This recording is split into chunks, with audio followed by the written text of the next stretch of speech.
કે તમે જે મહેનત કરી રહ્યા છો, આપ નથી જાણતા કે તમારા માતા પિતા એ વર્ષોથી આ તપસ્યા કરી રહ્યા છે.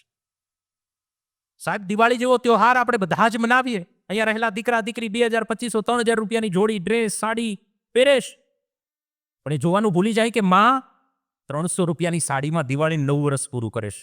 સાહેબ, 84 લાખ જન્મ પછી મળેલા મનુષ્ય અવતારમાં એવું કહેવાય કે ચામડીની ખાલ ઉતારીને એના પગરખા પહેરાવો તો પણ એ માતા પિતાના ઉપકારોનો અર્જ અદા નહીં થઈ શકે.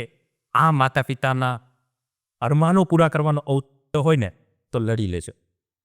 સાચી આનંદ ખુશી માતા પિતાને ત્યારે નહીં થાય જ્યારે તમે સારું પરિણામ લાવશો, પણ 2000, 5000 લોકોની વચ્ચે સ્ટેજ ઉપર તમારા લીધે તમારા માતા પિતાનું સન્માન થશે ને ત્યારે એની છાપી ગદગદ કૂદો. સાહેબ, તમારો દીકરો અને દીકરી પિતાના નામે ઓળખાય, પણ પિતાને આનંદ એ વાતમાં થાય જ્યારે પિતા એ દીકરાને દીકરીના નામે ઓળખાય. આવું કંઈક કરવાનો જો અવસર મળે ને તે અવસરને છોડતા